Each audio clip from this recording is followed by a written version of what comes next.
It's time for the Miller's Edge with four-time SEC champion and two-time national champion Christian Miller. Once again with Christian Miller taking him down. Here's college football playoff national champion Christian Miller on Tide 100.9 and 12:30 a.m. WTBC.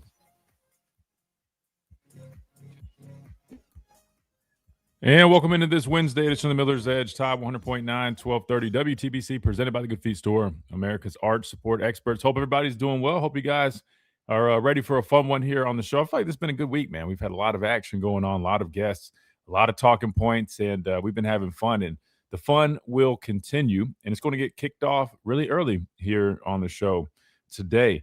Up first, we'll have at 11:15, so in about 8 minutes or so, we will be joined by Nikhai Hill-Green, Alabama linebacker. He'll be joining us via the phone lines. We'll talk with him about the season, his journey, how he got here, their thought process going into the playoffs, where they will be slated to take on Oklahoma in a rematch game. So we'll do all of that.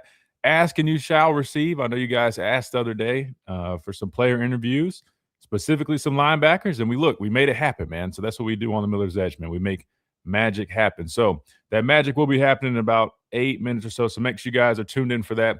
Make sure you guys are ready for that. If you guys have any questions, maybe we'll have some time to sneak one or two in. I mean, obviously I have a number of things I want to discuss with him.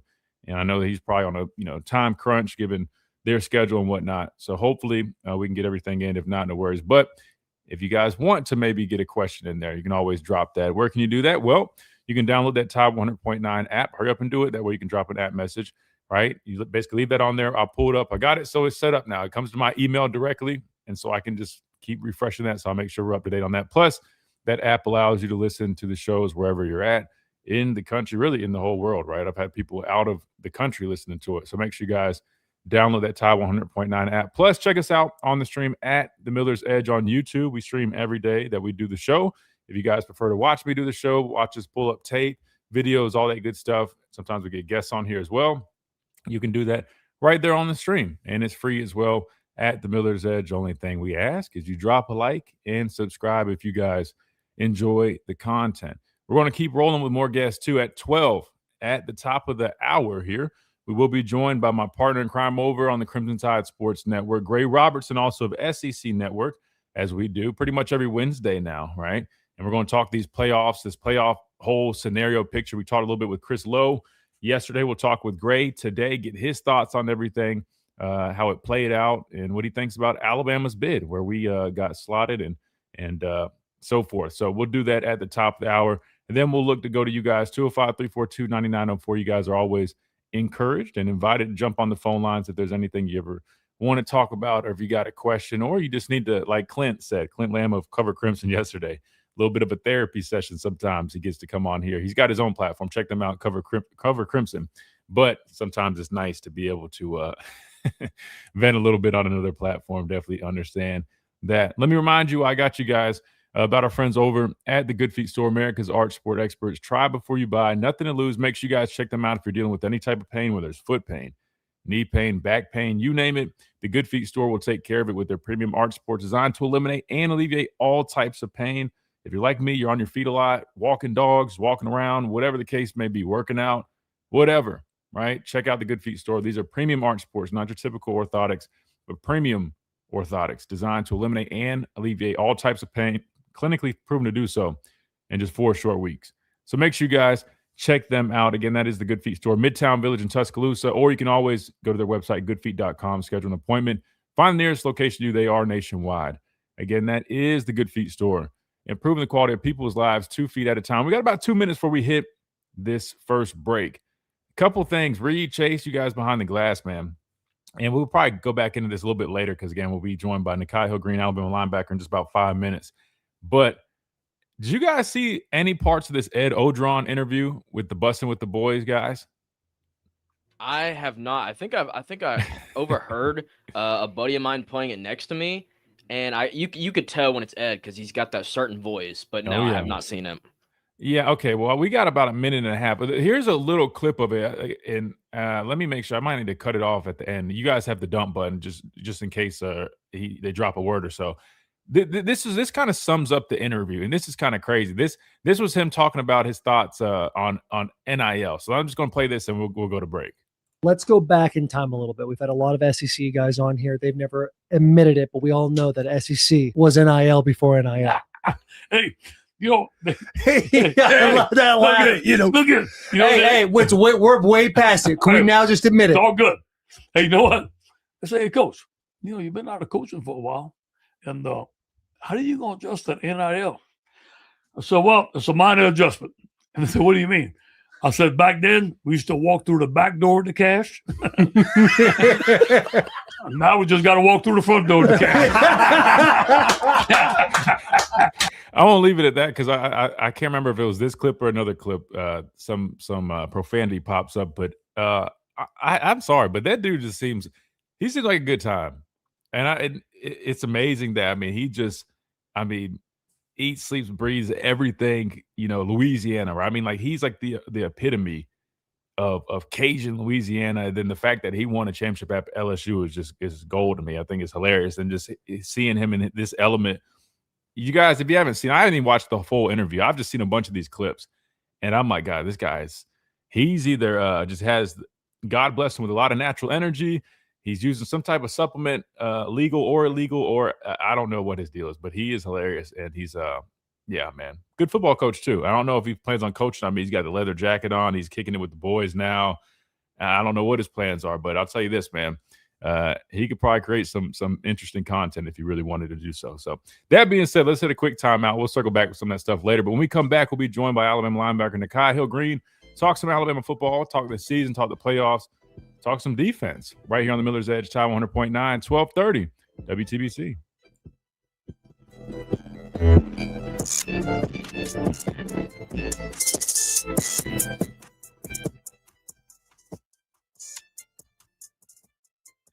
At Tuscaloosa Mazda. What's up, guys? Great listen, busting the boys. Does a lot of stuff. Right? Yeah, they're hilarious, man. Will Compton is funny. Taylor Lewan, he's interesting with me. For some reason, man, like he kind of, I think he's funny too, but I could see him being a little bit of a tool. Maybe I shouldn't judge people like that, but he just kind of gives me that vibe. Not so much Will Compton. Will Compton is a little bit different, but I like their stuff, man. They're funny. Jake, what's up? Happy Wednesday. Didn't expect an interview this quick. Let's go. Hey, man. I told you guys when we were talking about it, I said I'm gonna go ahead and get the ball rolling. And shout out to Alex over there, man. He got us set up quick. And shout out to Nikhai for being willing to jump on. I'll be honest with you. I have not met Nikhai Hill-Green personally. So I appreciate him just being down to jump on here. So if you guys haven't, man, hit that like button, share the stream. That way others can listen to it too. And if you have any videos or anything, just not videos, any questions. If you have any questions, let me know. Like I said, I can't guarantee that we're going to be able to ask him those just because I know I have a number of things, but if you guys want, and I had just a base list of questions that we plan on asking. However, I forgot one. I'm like, man, we got to ask him. Yep, shout out Dom. We got to ask him about the mugged backers, man. I just wanted. I'm gonna talk some ball, so I'm curious what he thinks about that. Not like what he thinks about it, but I want him to walk us through it, kind of like the coaching points with that. Like seriously, not like I'm like anything other than I'm genuinely curious. Say sorry to Ty. I watched all 22 film. The guy breakdown. It's very bad for the offense, but it really is Coach Grubb's issues. UJ played cover 3. They played a lot of stuff. And that pick that he threw, going back and watching it. Remember, I was like, I'm not 100% sure. Because I knew it's kind of like an invert look. I'm pretty sure it was cover 2 invert that they ran on that. Because the corners, who typically are flat players in cover 2, they basically were half players. At first, since they were one was on a shorter part of the field, I thought he was a third player, so I was a little confused. But they actually were half players, safeties coming down, playing curl flat. Is cover two invert. But UJ, honestly, like there was a couple times they ran cover three. They ran three high safety looks, but they also ran a lot of man coverage, man. A lot of man coverage. For his clients. Remember M for money and Mesrano. If it has a logo, Reed, get you a question ready if you want to ask him, bro. 8,000. This is Miller's Edge on Tide 100.9.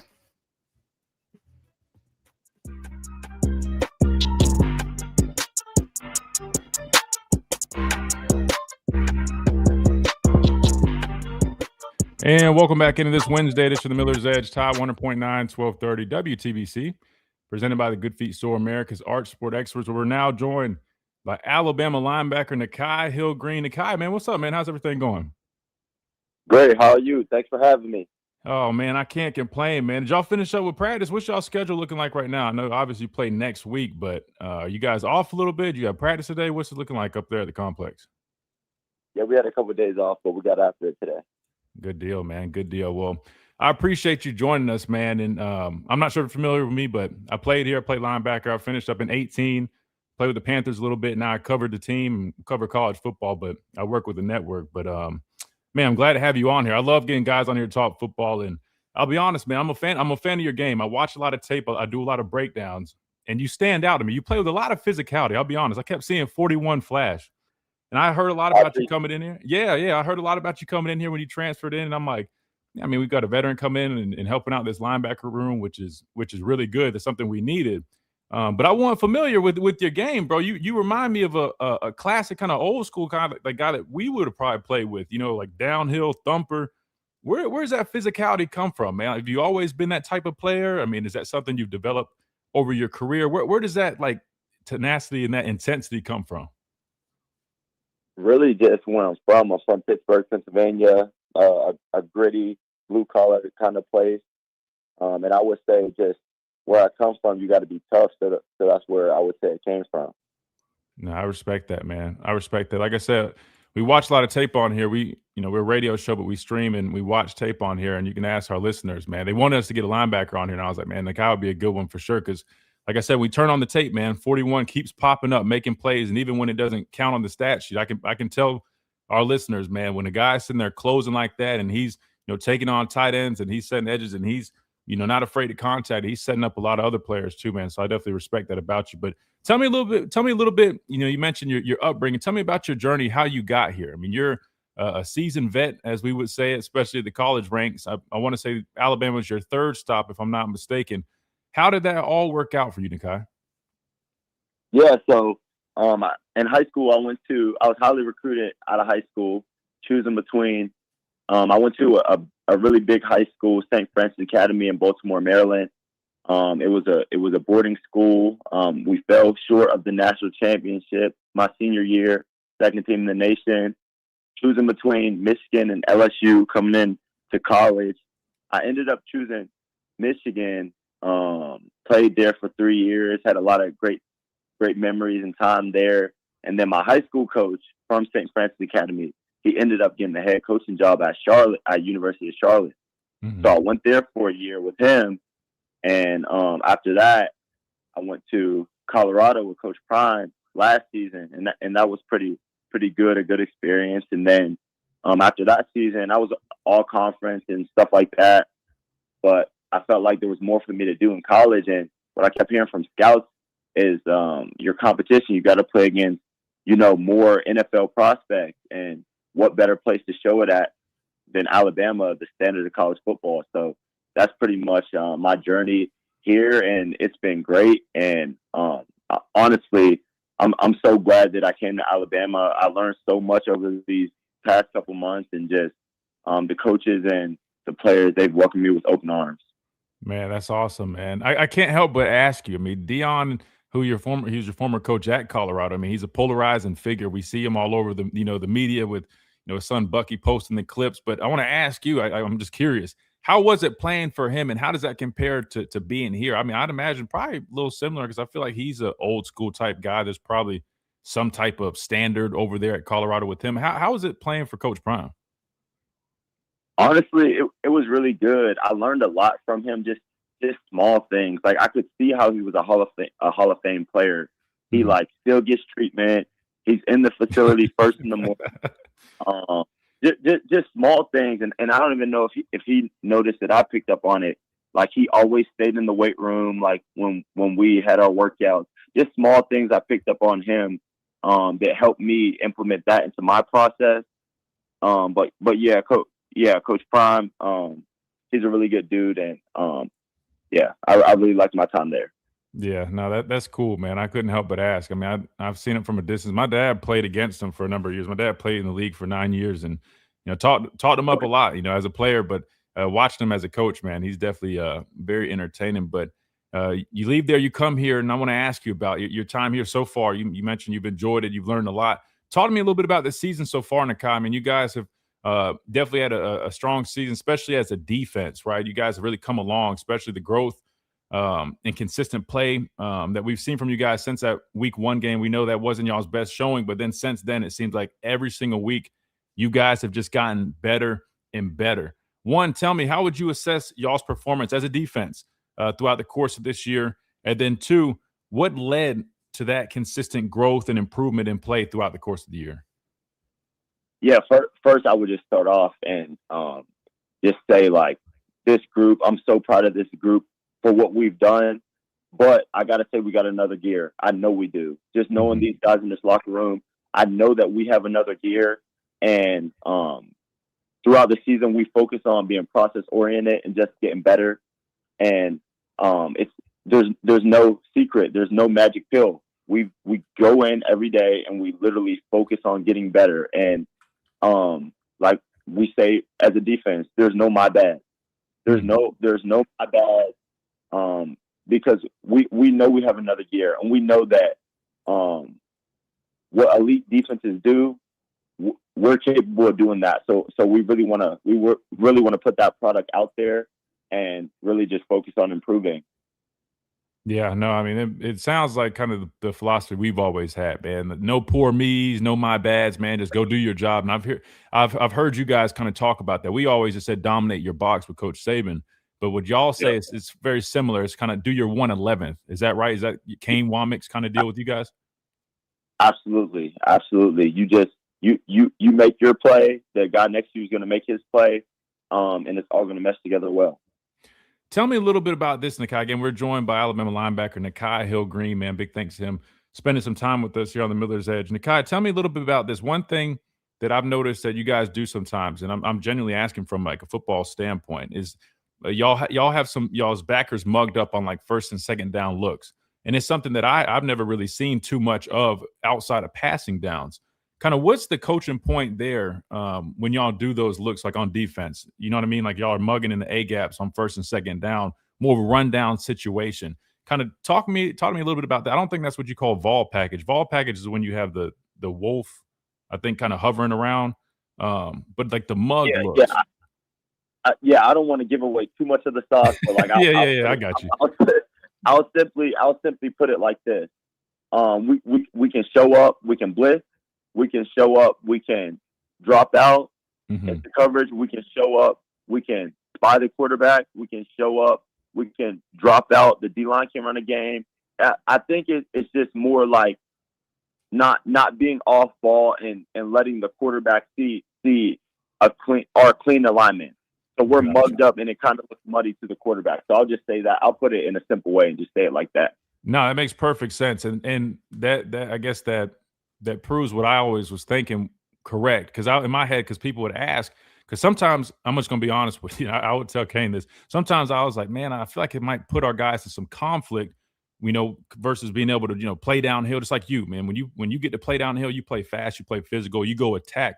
In my head, I was like, sometimes I feel like it's a little bit of a conflict having to step back first, then go attack a guard or, play off of that look. But then I said, to be fair, the point of it probably is to try to throw the blocking schemes off, try to mess with the quarterback. They don't know who's coming. Same thing that you're trying to do on third down. You're just doing on first and second down, hopefully trying to cause some disruptions like that. Yeah, so that makes perfect sense. I'm glad you could answer that for us, because I know a lot of people ask me about those looks and those things. So it's good to get a confirmation from you. Tell me this, Nikhai. you guys, we know you guys made it to the SEC championship, not, the performance you'd like to have. And, it is what it is. But you guys do get selected to go play in the college football playoffs, where you'll be tasked with taking on an Oklahoma team that you saw not too long ago.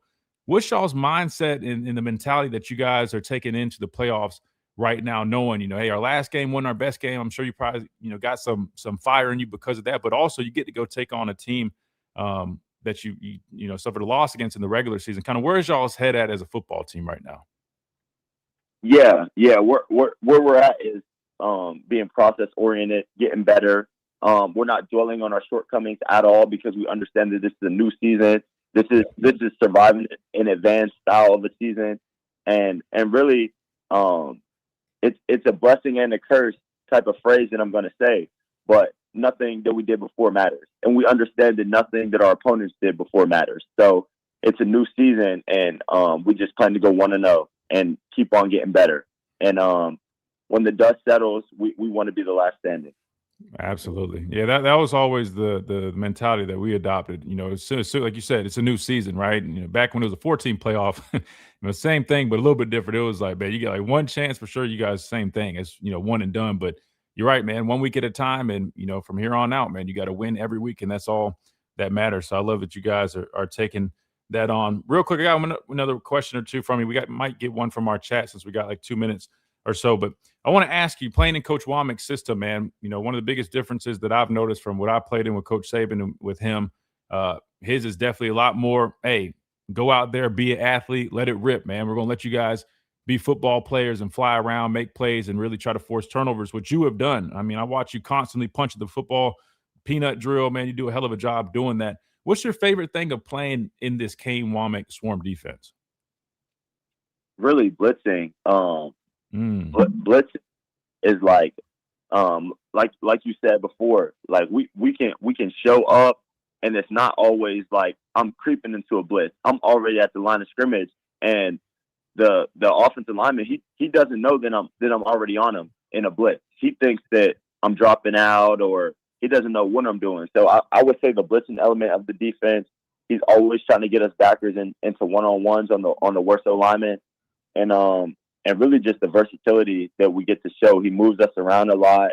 He puts us in positions to make game-changing plays. We don't play tentative. We play really aggressive defense. And yeah, I would say blitzing is my favorite part.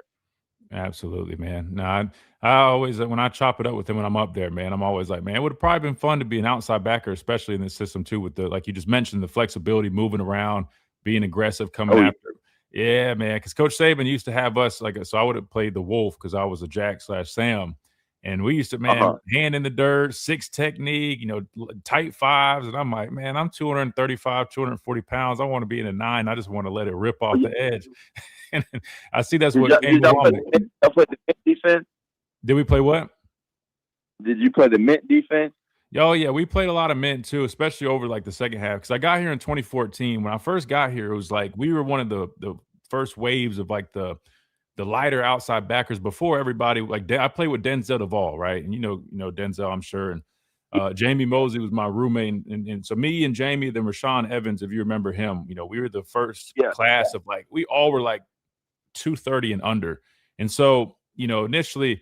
They had us doing a lot more similar things that what they're doing with Denzel and those guys. I mean, a lot of there's true base defense where we're in tight 5-6 techniques. But then once we started playing more spread offenses and, dual threat quarterbacks, the reason they recruited us, we started playing a lot more mint. And so when we would have our jack out there, we'd have that flexibility. But now mint's kind of taking over college football. I feel like mint defenses, those tight fronts, right? With those 4 eyes, being able to stop the run while having guys off the football. Do y'all play a lot of mint too? We've gotten away from it, but I do see a lot of college football teams playing that. I'm pretty sure a lot of SEC plays it. Like Ole Miss plays a lot of mint. Georgia. I can't the ones, but I know for sure Ole Miss because I just that was the first one that I thought of. Yeah. Mm-hmm. Yeah, Georgia plays a lot of mint. So anybody that comes from Pete, Golden, he comes from Coach Saban, and I was here with Pete too, and obviously Kirby as well. I mean, you'll see a lot of mint. I was about to say, I think y'all maybe ran a little bit of it, but I didn't think you ran too much of it. But yeah, we we definitely played a lot of that, a lot of cover 7, which was Coach Saban's special. But that's why it's fun to watch you guys, because it's a little bit different than what I'm used to. And it's definitely grown on me, because it was different at first. It was adjustment. But seeing how you guys play, man, fast, free, physical, and, attacking the football, the pass rush is starting to come on too. And then, like you mentioned, with some of those blitzes and more simulateds that y'all have been running, it's definitely been good. Nikhai, I don't want to hold too much of your time, man. I got one final question for you, man, and we'll let you run out of here. For you, man, you come to Alabama, it's your final year, man. We got the Oklahoma matchup coming up, and hopefully, like you said, 1 week at a time, and last team standing is the goal. But for you, after coming here, I mean, you right now, I think you've got 45 tackles or so, some forced fumbles. You're playing some really good football, right? I mean, you might not always get the recognition that I think you deserve, but that's why we got you on here. We're trying to, show you some love, and I know people see it the more they turn on the tape. But for you, man, what would make a successful, final year for you, man? Like, what's the ultimate goal as the season goes into the postseason, things are starting to wind down for you individually and also as a team? I would say I'm gonna put these two together because I'm the ultimate team guy, and winning is the biggest thing to me. Mm-hmm. I think that I truly believe that we have another year. Coach DeBoer, he always says you guys have more in you, like you have more in you than you think, and I truly believe.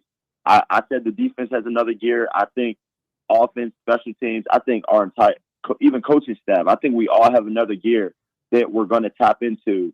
And I think we're charged up and we're ready to get after it. And my ultimate goal is to win this whole thing. Yeah, that's the goal. I love it, man. I'm definitely going to be rooting for you. I guess I lied, man. We got one more question that just came in our chat, and I think it's a pretty good one for you to end on, too, because obviously you talk about you getting ready to finish up here. Some younger guys, somebody in the chat wants to know, Dom in the chat, he's curious. He said, who would you say are some younger guys that will be up next? Probably specifically the linebacker, or I'd say on the defensive level. So anybody on the defense, some young guys that you think the fans should be looking out for. Definitely London on the D-line. Mm-hmm. He's coming on. Justin Hill. These are guys that I see being captains here, being really good players here. Ivan Taylor, Dijon Lee, mm-hmm. All of the young linebackers, all three of them are constantly in me and D-Law and Justin Jefferson's ear about learning, about getting better. They're all 4-core special teams guys. And if I could really pick one that's just gonna blow everyone out of the water, mm-hmm. I really got to go with Justin Hill because wow. I see his process, and I honestly I don't even view him as a freshman at this point, really, if I'm being honest. Wow, it's interesting you mentioned him, man. I'm a big fan of his, man. He obviously we play the same position, and I got to chop it up with him a couple of times when I was up there. And I agree with you, man. Definitely mature and wise beyond his years, and I've loved how he's come along, man. He had some big plays in the SEC championship game, had to step up due to some injuries throughout the course of the year, and he definitely responded to the challenge. I definitely agree, man. All those people you named, man, especially you mentioned the linebacker core. People are going to be happy to hear that because, unfortunately, y'all three, man, top three guys right now, man, y'all are out of here, seniors, and got to move on to the next level in the pros. And so we're going to have a whole new wave of linebackers. So it's good to hear that you guys are confident in their ability and their process. Nikhai, man, I appreciate you hanging out with me, man, and taking some time out of your day to join us here on the Miller's Edge, man. Best of luck to you and the rest of the team and the rest of the playoffs. Hopefully you guys have a safe, healthy rest of the season and a very successful one. Like you said, last team standing, man. Big thanks for you joining us on the show today, brother. I appreciate it. Thanks for having me. Absolutely, brother.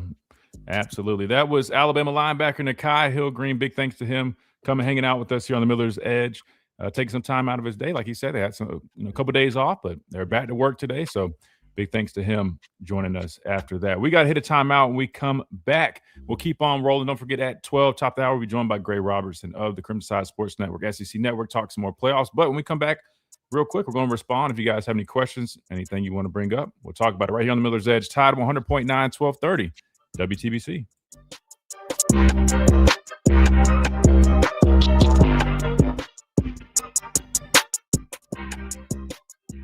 Hey, this is Reagan, owner of R&R Cigars, the Cigar Mansion. Like his positivity. Yeah, man, he's a solid dude. That was my first time, formally, I guess, meeting him, I guess, on here, not in person. But yeah, no, everything I'd heard about him, man. He's very, very stand-up dude, man. You could tell he's very mature and great player. I'm glad we got to talk to him. Like I said, I want to give him his flowers because, I mean, I feel like he's an under-the-radar type of guy. And listen, I mean, I know Deontay Lawson, very experienced, and he's a really good player himself. Justin Jefferson as well, but I feel like people kind of overlook Nikhai, man. But if you turn on the tape, I would argue if you turn on the tape, you watch the last half of this season. I mean, he is in the running for probably the best linebacker we got. Now I know D-Law has been playing much better as he's gotten healthier. So don't get me wrong, I'm not saying like a definitive, but you could make an argument if you really go turn on the tape. You'll see. I mean, this dude, he's physical. He flies around. I mean, he's a lot faster than you might have initially thought. At least for that, I thought. Punching the football out. I mean, he's been playing some damn good football. Oh, appreciate it, Reed. Appreciate it, Chase. But yeah, he mentioned a number of guys though. Justin Hill, definitely agree on that one. He's going to be a really good player. Ivan Taylor, safety. London Simmons up front. Yeah, and then he mentioned all three linebackers, which is good. That was a good question, by the way, Dom. Really good question. Because, I mean, Justin Jefferson is for sure gone. I'm pretty sure Nikhai is definitely out of eligibility too. Tia, we asked about the mugging. Did you miss it? We asked about it. Basically, what his answer was, I mean, they use it to disguise different things. No different than you would use mugging for on like third down passing situations. But so it basically was what I was thinking and what, a couple other people were saying when we talked about it. Just more of a try to throw off blocking schemes, element of surprise type deal. You know what I mean? Like almost like a disguise. Oh, you said you just bring it back up. Yeah. So, I mean, listen. So it's basically like a disguise thing. And I wasn't going to sit there and like ask him on live radio, like, do you feel like have you ever felt kind of out of position because of it? Like, I wouldn't do that. But he seemed like he likes doing it. So, but no, I thought that was good stuff, man. He was great to talk to. We'll see if we can. I don't know, maybe next week. I know it's kind of pushing out of the back practice and trying to lock back in, but Sent you. This is Miller's Edge on Tide 100.9.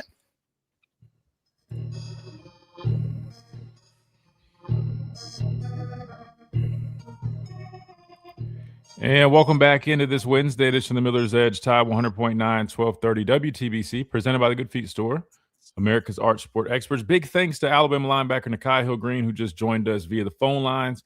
If you guys missed it, just go on the stream and rewind about 25 minutes or so. If you're watching it on the replay, you can always do that. Or wherever you get your platform stuff, these episodes and all that always get saved, whether it's Spotify, Apple Podcasts, all that. So make sure you guys check that out if you did it, man. Really, really impressive young man. I mean, you can see why he's a leader on this football team, a guy that I think is a little, under the radar. I feel like people don't recognize the great things that he's doing. But when you turn on the tape, man, he calls your attention for sure. I mean, the physicality, the speed that he plays with, the recognition, really good football player. So really glad we could get him on here, give him some flowers and chop it up, talk some football, man. And I liked his message. I think a lot of you guys in the chat did too, saying basically, they're on a mission. They have another gear, right? And it's a new season, 1-0 mentality, but they really believe that they've got a lot more that they can get out of each other, whether it's defensively, offensively, special teams. So that's exciting. So I think a lot of people feel good after hearing that, which is good. Again, we got Gray Robertson joining us at the top of the hour. We'll talk some playoffs there in a minute, but we got a couple minutes. 205-342-9904 is the number to the phone lines. If you guys want to jump on now in between now and Gray, you can. We got plenty of time. Or you guys can wait if you'd like. Reed, Chase, anything stand out to you from the interview with Nikhai Hill-Green? I think the main thing is, like you pointed out, the whole next gear, because that's one thing I've noticed. I feel like our defense has just been so great this year.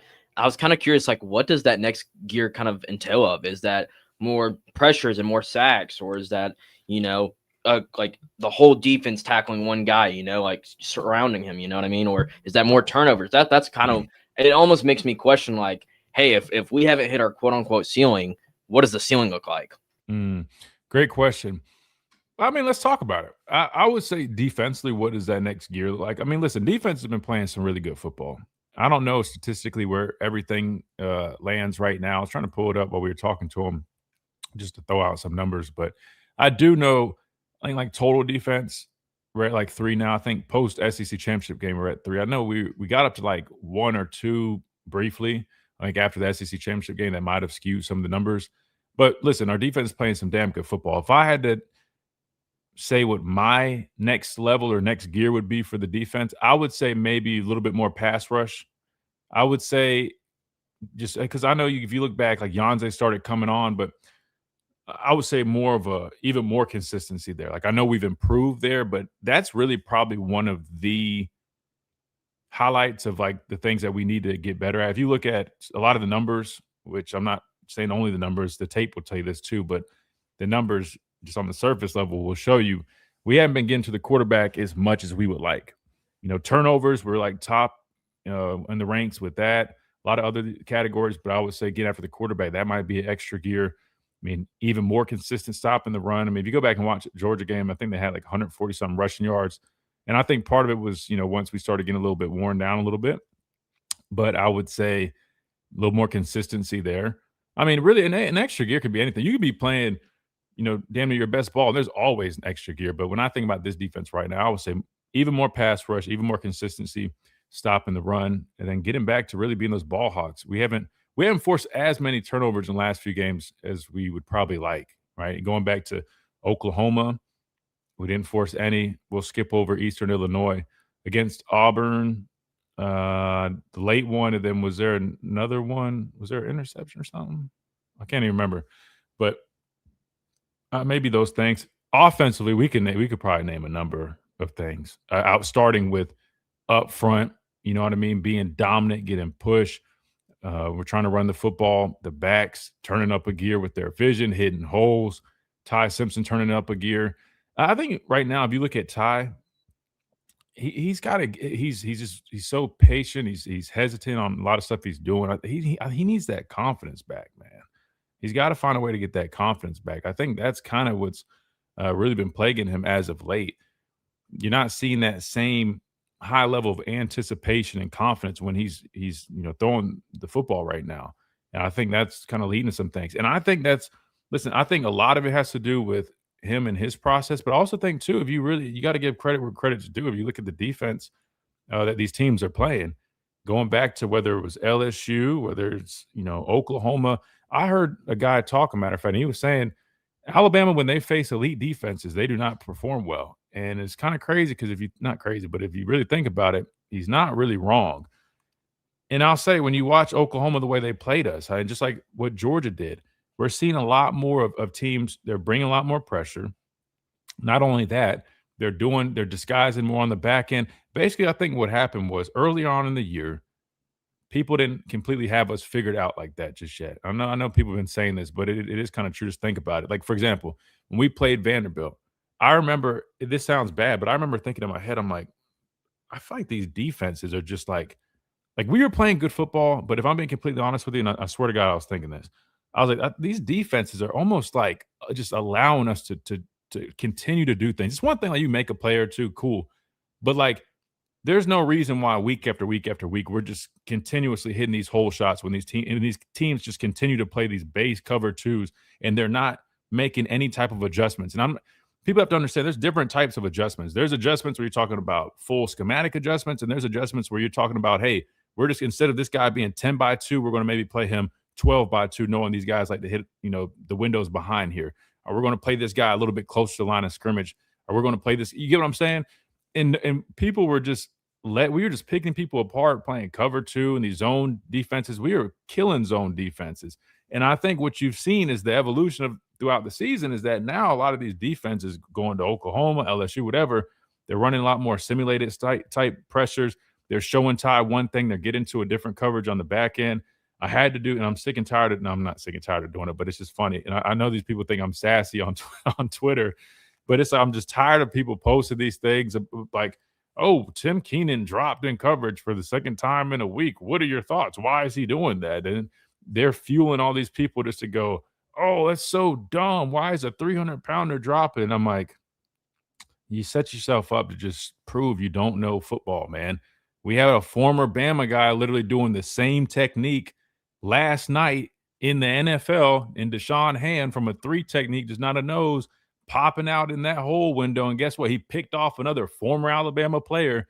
I'm like, dude, it's called simulated pressures, man. You mix and match, like you mix things up, right? Like no one just every single time is just sending basic 4-man rush and just, no, I mean, it's an exotic type pressure. That is the point of it, is to give the quarterback a different look to confuse him. That said, I think defenses are throwing a lot more at Ty, and they're doing more to take away the deep game, right?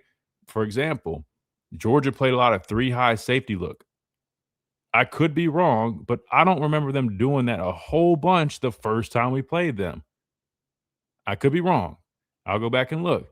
But guess who also did a lot of 3-high safety looks against us and had success? Oklahoma. This is a copycat league, right? LSU brought a lot of pressure. If you go watch, that's why I told you guys. What did I say? And you know what's crazy? I even said that. I said Georgia's probably going to go watch a lot of Oklahoma tape. And then here they are in 3-high safety looks. What is that saying? That literally means we don't respect the running game enough because we're letting it's first, second down, and we're taking away all these deep parts of the field. But we'll give you a light box and we'll give you the flats because we're just going to play deep to short. That was their game plan. That's what they executed, and that's exactly why they had such a dominant performance on defense. It's that simple. And I literally said these things. That's what's going to happen. That's what good football coaches do. So we got to find a way offensively, man, to get back to just playing how we played earlier. And it's not just on one person. I think it's on a number of things, but I think it starts with balance. I think it starts with being able to run the football. I think it starts with getting Ty back comfortable. I think it starts with doing things, whether it's extension of the running game or just putting the ball in our playmakers' hands. I mean, you see what Ryan Williams can do after the catch. I mean, I know he's struggling catching the football, but hell, more screens, more end arounds, more all that stuff. I mean, it's a group effort. Let's do this. Let's hit a timeout. We got Ricky on the phone lines. I want to get to him before we go to the top of the hour, and we have Gray on here. So we'll do that. When we come back, we'll keep on rolling, keep talking plenty of football, a number of things. We'll talk some playoffs here in a little bit and more right here on the Miller's Edge, Tide 100.9, 1230, WTBC.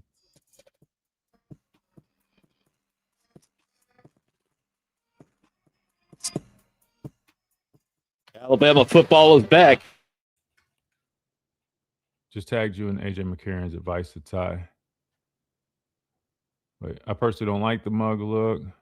Was at the ReliaQuest Bowl in Tampa last year, watching us play Michigan.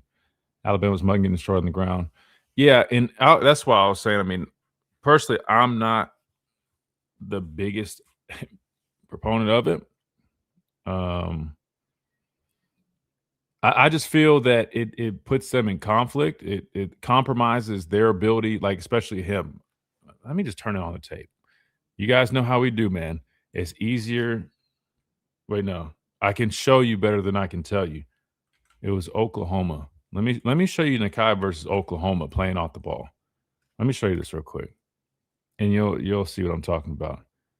I need Alabama's defense versus Oklahoma, and we got it. We got them. Literally, I think it was the second series of the game. I mean, he had like 3 straight plays. What I'm getting at is just when he's able to play off the ball, man, I mean, it's just maybe it was the 3rd series. Let me see. Hold on. Nah. Here we go. And if you like that Nikhai Hill-Green interview, make sure you guys drop a like, man. I know you guys like holding y'all's likes to last minute, man. Go ahead and drop that like now. Let's get it out the way. I'm going to start hounding you guys. I've told myself, man, I'm too nice, man. Too nice. We got to get those likes up. We can't have 80 people in here and have like 25 likes, man. I got to start being annoying. If people leave, they leave, but I don't think it's much to ask.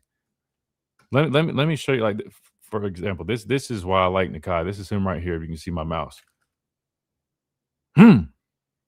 Yeah, and this is what I'm talking about, not showing up on the stat sheet. That's him laying this dude out. That's how you play linebacker. See, and people that just look at numbers and stuff, they're not going to mention this guy's name. I don't see any of our other linebackers playing like this. Let me play it again. This is Nikhai. Play goes nowhere. Does he make the tackle? No, he's not trying to make the tackle. He's sacrificing. He's giving himself up so they can make the tackle and blowing that shit up. That's how you play linebacker. That said, that's why I don't like the mug looks on first and second down. You can't play like that. You can't play like that. You watch it from the wide angle. Or the tight copy, sorry.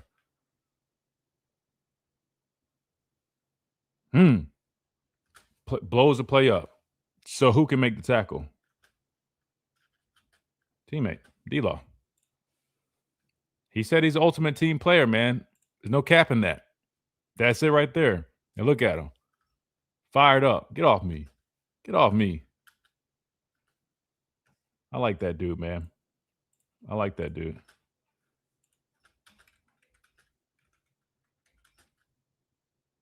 Another play. Look at him. Again, not mugged up, so he's off the football. Look how it allows him to play sideline to sideline. Reacting, right? He's ripping under that guard, whoever. Boom. Shoestring tackle will take it, though.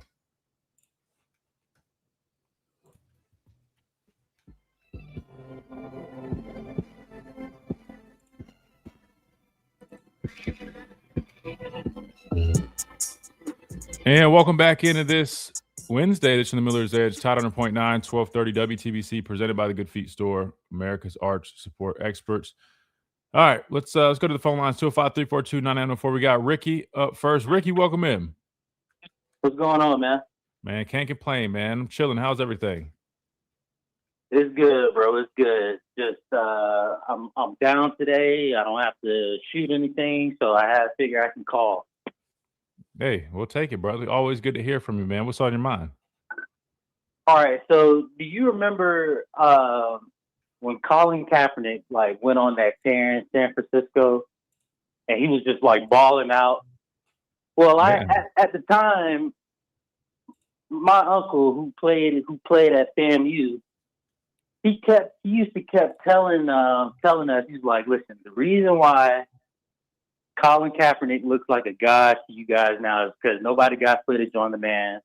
But watch next year, watch the decline and watch how everybody adjusts, and it's not going to be the same story. So, what's going on, with our offense kind of, reminds me of, that whole ordeal.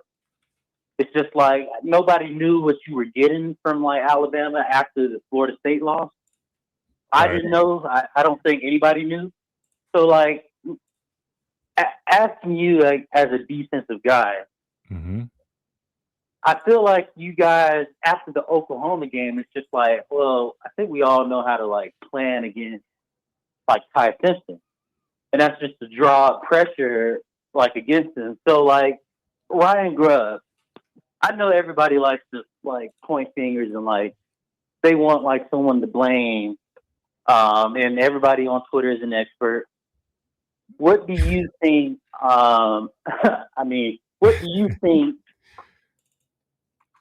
With Ryan Grubb, is it? What does he have against screens and slants, or is it just Ty's not seeing it? Because I saw you break down footage of a couple of plays from that SEC title game, and I saw Ty miss throws. I saw check downs that had 15 yards after catch that he could have had easily. Yeah. Is it a Ty Simpson thing or is it a Ryan Grubb thing? I'm not big on pointing fingers or anything. I'm just trying to figure out why no adjustment, at least from his standpoint. Listen, I think it's a number of things, and I stand by everything I've been saying. I think that's why going back, I sat on the show and I said, you've got to find ways to run the football. Even though I know we're winning games, I know everybody was like, oh, we're winning. We don't need to complain. I'm like, nobody's complaining. I just know how football works. You can't be one-dimensional. Because what happens is when you're one-dimensional, you'll see Georgia can do what Georgia was doing, right? And they can just – that's what I meant by they're going to prepare themselves to defend the pass, which is what you do well. And then once that goes away, you don't have anything. Like, that's what I've been saying all year, and that's what you're seeing. So that's one part of the problem. So that's a combination. So then you want to have to, I guess you have to ask yourself, well, why can't we run the football? I mean, it's tough. We broke down, the running game. It's a number of things. Sometimes it's guys not, finishing blocks up front. Sometimes it's not climbing to the level consistently or fast enough. And other times it's the running backs not hitting the hole right or effectively, or the timing's off. So then you got that battle. But in terms of what you're describing, I think with Ty, I think it's a number of things. When you don't have a running, like, let me be clear, because I think there's some people that are putting too much blame on him, even though, listen, he is responsible and accountable for a number of the issues. There's no denying that. You know what I mean? Like, nobody's saying that. I understand his shortcomings. We'll get to that. However, if you don't take into consideration that we have a lack of running game, or we're not able to effectively, attack the deep part of the field, things like that, if you don't take that into consideration, then you're kind of doing what the same people are doing with Milroe the whole time. Like, oh, no, it was always a number of things. So that said, I think Ty right now is kind of in his head. I think his timing is a little slow.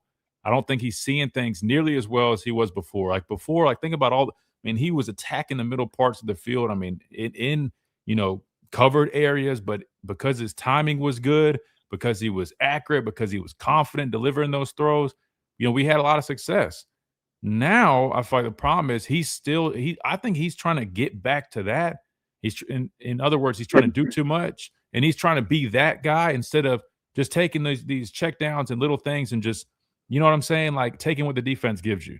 Because right now the defense is trying to take away those things.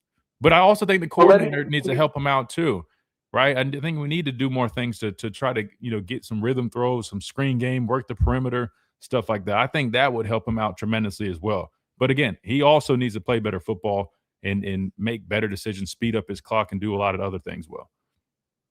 Well, let me ask you this, like, since you brought that up, like the forcing throws, do you think it's him, like knowing like I got all this offensive firepower around me, and these guys usually make these kind of throws in practice? That's why you see it a lot in games versus like, let me just take this quick check down, get a couple yards down the field, instead of trying to hit like the home run play. Like, do you think it's because he knows what he has? I mean, I'm sure he's confident in his players for sure, but I think the other part to it is, Ricky, I think a lot of these play designs, they anticipate hitting those, those players or hitting those options. And then they were able to do it early on in the year. That's what I'm saying. I think he's trying to lean so much into that because they did it at one point. So obviously they know they can do it. But my thing is, we're in a different time right now. And things are a little bit different. Defenses are playing a little bit different, right? Like you see how Georgia was playing. They were locking a lot of that stuff up. So you just have to transition. Look, if you're just going to have to do a bunch of checkdowns, so be it. That's what the defense is giving you. You can live to play another down versus 3 and outs, forcing things and leading to an interception. You know what I mean? Like, and I think, listen, maybe he's a little banged up too. I'm sure there's a number of things that fall in this whole deal. But I think at the end of the day, I think it's a group effort, right, where we don't have a running game. I think some of the play calling's not really helping him. And I think he's in his head and he's not playing the same quality football he played early on because his timing's off, the confidence not there. Hell, even his footwork sometimes is – that's what I'm saying. A lot has kind of changed with his play the last few weeks versus the middle of the season. And they've got to find a way in the next, 9 days or so to get as much of it cleaned up as possible before you go on the road and play another, tough game against Oklahoma. Well, I hear the music. I just want to say this last thing. Xavier Brown got left off the All-SEC team. Rob. I think he is one of the best safeties in our conference, probably top 5 in the nation. They left that man out. I'm still rooting for him. Roll Tide. Absolutely. Roll Tide, Ricky. Good deal. We got to hit the top hour break. Big shout out to Ricky joining us on the phone lines. We come back. We'll be joined by Gray Robertson, SEC Network, Crimson Tide Sports Network, my partner, on the post-game show right here on the Miller's Edge, Tide 100.9, 1230 WTBC.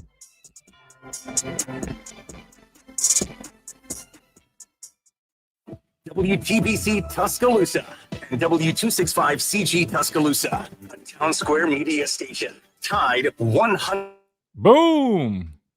Daryl Bryce with the $20 super chat. Shout out Daryl, man. Roll Tide Roll. Huge fan of the podcast. Love the way you played for us. I also enjoy you breaking down film. Hey, man, big thanks to Daryl. Seriously. That's love right there. Seriously. Thank you guys so much. And like I told you guys, all the support here, man, it gets put right back into the show. So I just ordered some new audio equipment and some stuff like that for the show. I'm getting I haven't decided though, because I don't know how I'm going to do it, because I might end up shifting the setup a little bit, but like some better lighting and stuff. That way we're not relying always on like the window, the natural light, which isn't bad, but you get my point. So all the support, man, like I said, it goes back into this. Plus continuously getting more guests and stuff like that. As you guys have seen, like this week, man, we've been pushing. A lot of people slow down this time of year, but we're picking it up. You guys wanted a player interview? What was it, like a day later? No, 2 days. I think it was a Monday we talked about it.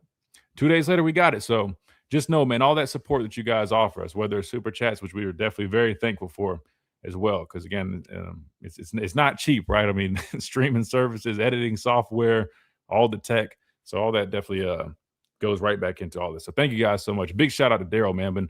And don't worry, we'll keep breaking down film as well. And if you guys ever have anything like you want us to look at specifically, we'll do that. Plus, me and Slade are going to start breaking some more stuff down. I need to text him, see what day he wants to jump on here. I know he was out of town, but could see if he wants to jump on here later. Or just save it for tomorrow. All right, cool. We got Gray up next. I know we watched most of this game, though, but we looked at a lot of our rushing attempts in this game, right? Maybe we'll try to look at some of like the passing plays. I know we got to get to Gray, but because we already watched all this. Just inside zone right here. But this is like first or second carry of the game. A lot of people wondering why we kind of went away from it. If you watch, I mean, we tried to run the ball a little bit a couple of times later on, but got to remember, too, when you're playing from behind, that kind of changes the script. An opening drive, you always have a script, by the way. So, like, they already knew, like, the first several plays, you already got scripted up. But, yeah, we've already covered all this. This is second running play, the split zone right here. I mean, another, 4 yards or so. And then we got the end around up next. But, which, again, can't really be mad at Grubb when you got a bust right here. Who is that? Rico Scott? I just wonder what I'm just confused on the coaching point. Not confused. I mean, clearly to me, it would just be, man, somebody's got a mental error leaving the corner unless they're coaching this up, just getting him in a one-on-one with the corner. Or they anticipate the corner maybe running with receiver a little bit, at least buying him, even if it's just a couple steps before he diagnoses that his run. All right. And welcome back into this Wednesday edition of the Miller's Edge, Tide 100.9, 1230 WTBC, presented by the Good Feet Store, America's Arch Support Experts. Hour number 2 officially underway. Hour number 1, we were joined by Alabama linebacker Nikhai Hill-Green. Big thanks to him, as he mentioned. They're back to work now and had a good day of practice, and he was able to join us afterwards for a little bit. Shout out to him. But now we go back to the phone lines where we're joined by my partner in crime on the Crimson Tide Sports Network, Gray Robertson. Gray, all right, now, we do this about every week now. We're talking playoffs, we're talking college football, everything about it, and we got some good news this time around. We didn't win the SEC championship game, but we did earn a playoff spot where we will travel on the road to Norman and face an Oklahoma team that we're pretty familiar with at this point. Gray, number 1, welcome in, and 2, man, talk to me, man. How'd you feel about the playoff seeding? Hey, Christian, good to be with you. Always a pleasure to spend multiple days a week talking football with you, apart from our Saturday show. But Absolutely. yeah, I felt as things were going down on Sunday, I was surprised, but not necessarily shocked at how it went down. I think that we could really get into the nitty gritty probably and spend an hour going over kind of the flaws in the process and, the understanding of how the committee came to this decision. I think at the end of the day, they probably got it all right. I think they got all the at-larges right. I think they got a good portion of how this is supposed to go right. I was surprised Alabama stayed the 9, and maybe that's, something worth nitpicking in the future. But what an opportunity for Alabama against a team. We did that post-game show a few weeks ago against a team that I think Alabama's better than. They just lost the game. And it'll be a really good opportunity to get some redemption after playing probably efficiency-wise one of your better games on offense the back half of the year, but losing because of turnovers and other really big mistakes that you can't make once you get to the college football playoff. No doubt about it. Let me ask you this, though. I know we've texted a little bit about it, but for our listeners, Alabama loses 28-7 to Georgia in the SEC championship game. Like you mentioned, we sit on the Crimson Tide Sports Network post-game show every week on Saturdays following the conclusion of the game. And we had been talking about in recent weeks, hey, man, Alabama is looking good for a playoff spot. But the only thing they probably can't do is go lose convincingly against Georgia in the SEC championship. Besides that, they should be clear for a playoff spot. Well, sure enough, ironically, that's what happens. We go and play Georgia in Atlanta, and we lose pretty badly, 28-7, and we know how the game went. Was there ever a doubt in your mind that Alabama would make the playoffs? Because, I'm sure you heard, Damian Harris, former running back, Mark Ingram, a lot of other guys in the media didn't have confidence. In fact, they felt that Alabama probably didn't deserve that playoff spot. Was there ever a doubt in your mind that Alabama was going to make the playoffs, Graham? I guess a little bit of doubt. I said it on our show Saturday. I should have been able to analyze the bracket and go, and I am certain Alabama's in. But I couldn't say that because they got blown out by Georgia. I just would have been so surprised if they had kicked out the SEC runner-up, the 1 seed in the SEC championship, from in the bracket to out of the bracket after that performance, even though it wasn't pretty, just because of the ramifications of what that would have done for conference championships, what that would have said about this entire process moving forward. Kicking them all the way out would have set a really, really bad precedent that I think the fallout would have been many, many years, and maybe the fallout of this will be many, many years as well. But I was pretty confident because I felt like Alabama, at the end of the day, the resume was going to be good enough to get in over one of Notre Dame or Miami, or apparently both. I said it on the show. I thought Alabama would be the 10 seed and Notre Dame would be the 9. Why I thought that is maybe another thing worth nitpicking. I think the weekly shows did more of a disservice than anything else this year because we try and utilize those as clues for how things might go. If anything, they let us all down the wrong path pretty much every week. Yeah. But no, I felt like Alabama had done enough to earn it. The resume was significantly better than Notre Dame and Miami. The only nitpick was the third loss, but how much that should impact the team when it's an extra game as opposed to something that happened in the regular season is up to the committee's interpretation. And this year they said it shouldn't really impact Alabama. So I really didn't have a problem with it. I know Alabama guy doesn't have an issue with Alabama in the playoff, breaking news, but it made sense to me when they all laid it out. Tell me this, though. Do you have any problem with a team like Notre Dame? And I know a lot of Alabama fans could care less, but I'm genuinely curious because when I look at Notre Dame and how they've been playing as of late, I mean, to me, they look like probably one of the top 12 teams in the country, right? And I don't think that should have come at the expense of Alabama. But I feel like there should be some way or another we get a team like that, or even the likes of a team like maybe a Vanderbilt, who I think would be much more competitive than Tulane or JMU. And shout out Tulane, my neighbor, played football. He played offensive line at Tulane, so I don't not trying to diss them. But in my opinion, though, I just feel like the 12 best teams would probably consist of a team with the likes of Notre Dame or even Vanderbilt over the two that I just mentioned prior. Do you feel like we're kind of doing it a disservice at this point, allowing teams like Tulane and JMU to be in the playoffs at the expense of a team like Notre Dame or Vanderbilt or even Texas? Yes and no. I think it's important that, we give credence to some of these schools outside of the Power Four to give them the opportunity to play on the big stage, because that was what everybody was begging for years, right? Utah goes undefeated. Boise State goes undefeated back in the late 2000s. And everybody's like, well, shoot, why don't they have a chance to play for a national championship? I think that it's important to give those schools that opportunity.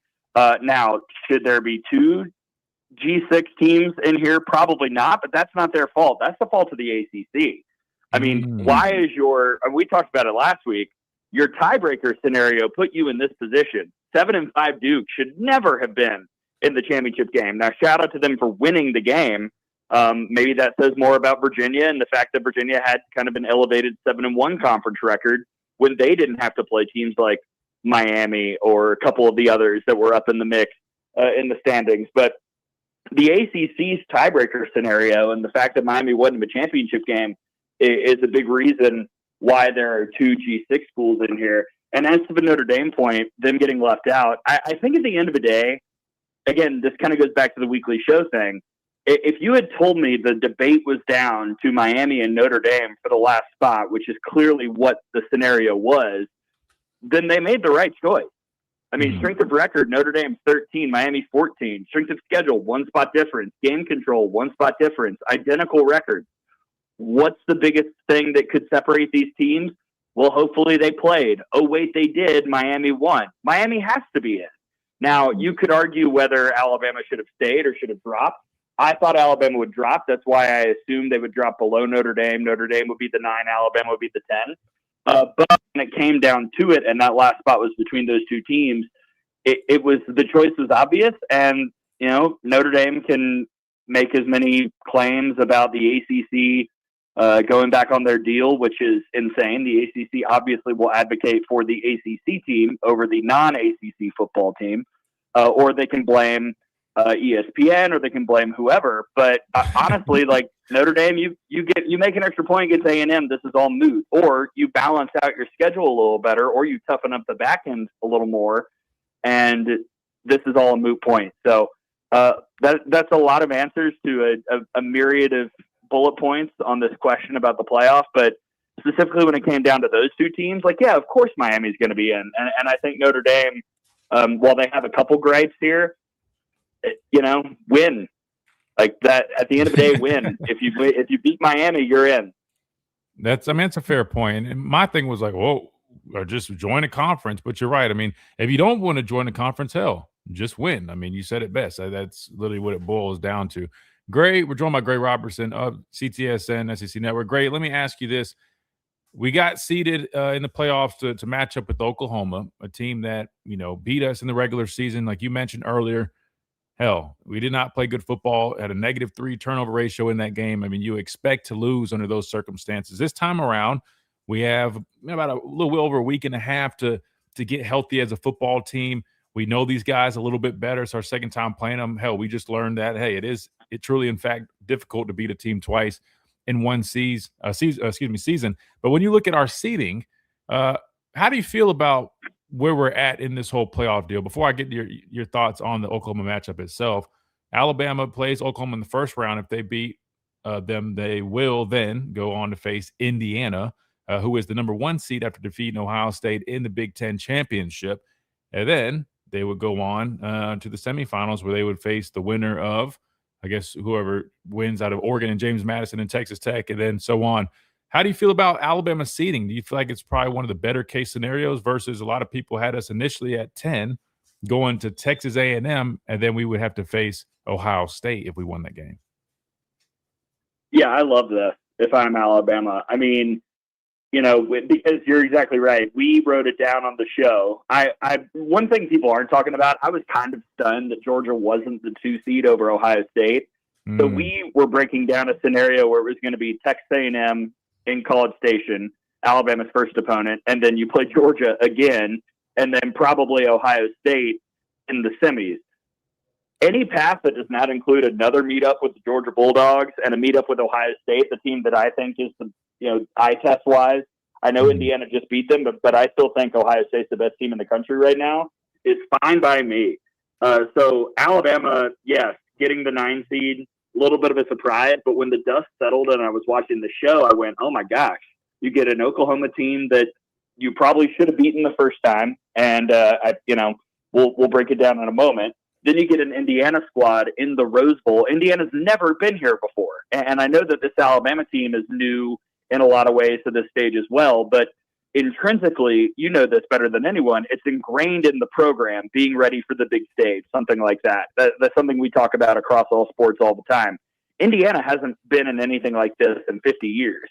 And then in the semis, you would get either Oregon, JMU, or Texas Tech, all teams that I think have some flaws and have some things that Alabama could really scratch at and win.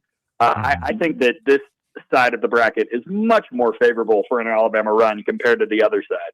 Yeah, no, I definitely see that. I do feel like Indiana will, I say will because I anticipate us having success in Norman, but will definitely be a tough matchup, especially after watching how they played Ohio State. We know Mendoza is a good player and what he's been able to do offensively, but their defense really impressed me in the Big Ten championship. So I think that will be an interesting matchup to watch. But first, if we want that opportunity, we got to beat Oklahoma. And you briefly hit on it, but I'm just curious how you see this matchup going a second time around, Gray. Again, first one, it was littered with turnovers on our part. We didn't force any turnovers. We did play relatively good defense, really only gave up one touchdown. That was, it came after a turnover and, play where we missed some tackles on a quarterback design run. But other than that, held them to field goals. Do you feel like Alabama learns from that first matchup and then is able to overcome the challenges of going on the road? Because that was in our territory. Now we got to go play in theirs. How do you see this second matchup going in Norman? Well, I certainly hope that Alabama's learned. And I will say Oklahoma is a tough atmosphere. I mean, it's a tough place to play. It's going to be popping. OU fans do a great job making that a really, really difficult environment for opponents.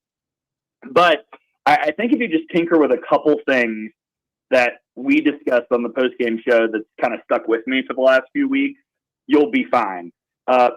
Three things in particular, but really you could, combine two of them. I think obviously limiting the turnovers from the Alabama standpoint, but also take advantage when OU gives you a chance to turn them over.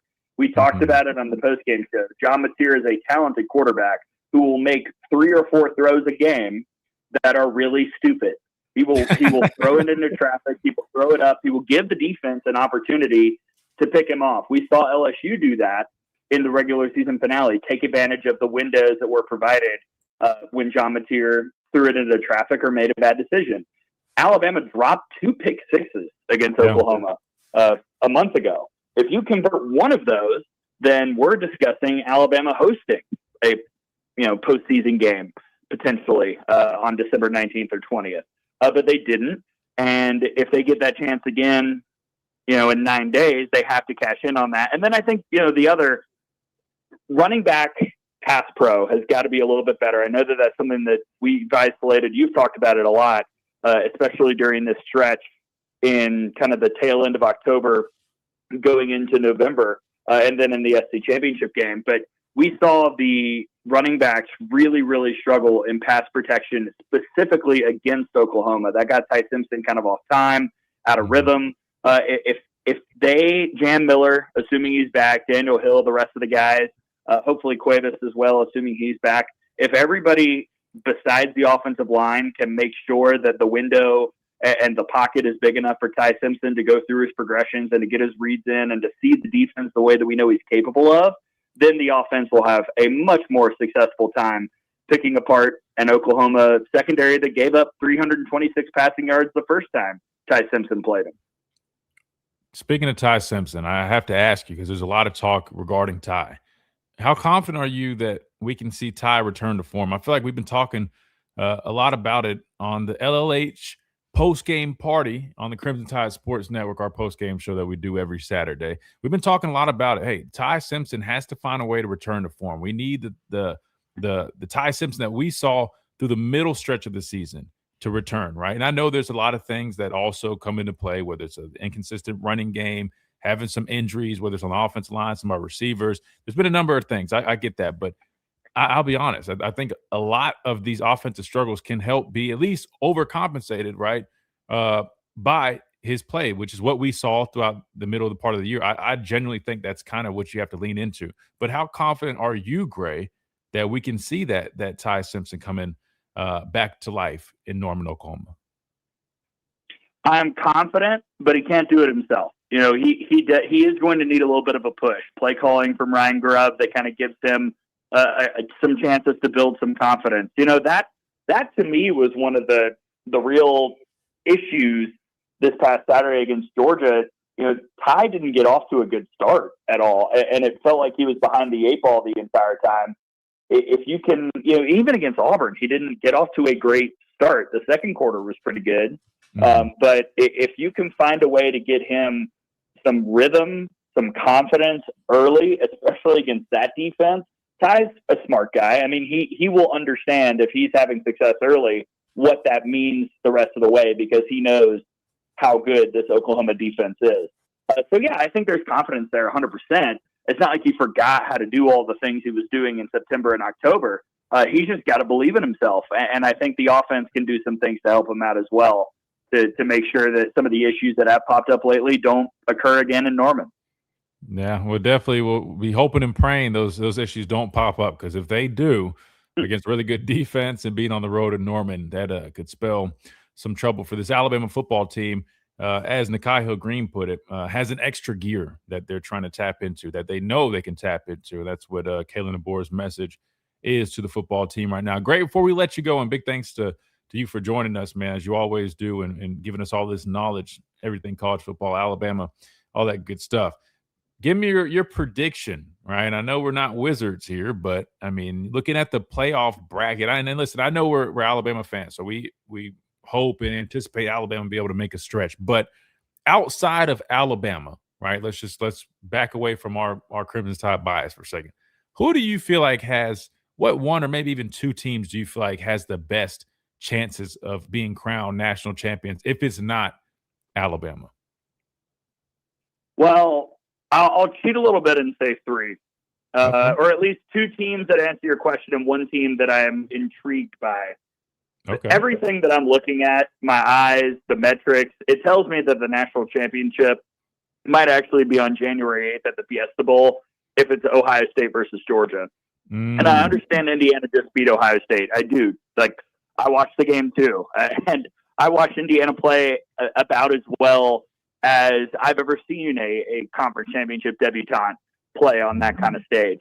But the way Ohio State reacted after the game reminded me a little bit of how they galvanized after losing to Michigan last year and went on that run. And I still think Ohio State's so good with that, the best receiving core in the country, a defense that is sick nasty. I mean, Indiana still only scored 13 points against Ohio State because of how good that Buckeyes defense is. And I think Georgia's just playing with a confidence that only a coach who's been there before can bring to a team. And Kirby Smart is doing such a good job with that program. Obviously, I mean, he's won multiple championships, but this year he is doing it with an offense that, frankly, is kind of merely okay. You know, I didn't think the Georgia offense looked anything special on Saturday against Alabama. They've had some major issues the last month that have been covered up by the fact that their defense is suddenly right back to the Georgia standard. So that game, as far as I'm concerned, will determine who wins the national championship. Indiana's a contender for sure, but Texas Tech is another team that I'm interested in because, you know, my friends in the Big 12, my friends who go to all these games, who are, you know, inside that conference and see Texas Tech much more often than I do, they keep telling me Texas Tech is for real, Texas Tech is for real, and I really want to find out. I think Oregon is an excellent test, assuming that it's Oregon in the Orange Bowl, and then the potential of Texas Tech versus Indiana or Texas Tech versus Alabama in the semifinals would give us a lot of information about what Texas Tech is capable of. And that's a team that if they play to a level where they get to the national championship, I can see it being good enough to win that national championship. So I'm not necessarily going to predict Texas Tech to do that, but I think that they've got a ceiling that many of us probably haven't seen yet. And if they show it, then why not the Red Raiders? Wow. I'll say this, man. I'm a defensive guy. I can't help but acknowledge good defense, and they have a good defense. Rodriguez, that linebacker, man, he is He's something else. He's a damn good football player. And I think they really are getting a good ROI. I mean, they've invested a lot of money via NIL into their not only football. Hey, you're a softball guy. You know what they've invested into softball too. I mean, they're one of the first, $1 million NIL contracts for softball. I think something like that with their pitcher. Oh, yeah. Yeah, man. So listen, they've got some old money. People talk about Texas A&M and Texas with that old money, but obviously Texas Tech is not lacking any of that either. But that's going to be interesting, man. We'll see. Listen, if Texas Tech is able to even make the national championship game, that's definitely a damn good return. I mean, I guess they're getting a good return on investment. They've lost one game and they're in the college football playoffs, so I'm sure they're pretty happy with what they've done. Gray, big thanks to you, man, joining us here on the Miller's Edge as you pretty much do every week now. It's definitely always fun catching up with you for a second time because we always do it every Saturday. As you guys can hear both me and Gray breaking down Alabama football games immediately after about 45 minutes or so as the game concludes on the LLH Healthcare Crimson Tide post-game show, post-game party, as we like to call it, especially when we win. It's much more of a party then. Gray, what's on tap for you next, man? I know you've got some calls and stuff like that going on with women's basketball. Then I know you mentioned softball starting to get kicked off here in a little bit. Yeah, we've got women's basketball in full swing. I'm actually out of town in Las Vegas for a softball convention with all the coaches around the country. So that's going to be a lot of fun getting to see everybody this week. And and then, right back at it in 9 days, my friend. We will be breaking down the college football playoff and hopefully having more shows beyond that. Absolutely, man. Would love to be able to do that with you. Greg, I appreciate you, brother. Have fun in Vegas, man. And don't be like me. Don't try to come up with theories to win money on roulette just to lose it all in about the span of 3 or 4 minutes in front of your teammates. So don't do that. I'm just trying not to spend all my money on food. You see, I've never been to Vegas, but I can imagine the food is definitely good out there. But one thing I do know without being there is the gambling is probably endless. So yeah. Have fun and eat a lot of good food and stay away from the casinos, probably. Thanks, Christian. Absolutely. Appreciate you, Gray. All right, guys, we got to hit a timeout. We come back. We keep on rolling. Phone lines are back open up for you guys, 205-342-9904. I think we've got Smitty up next, and we'll keep on rolling from there right here. Tide 100.9, 1230, WTBC.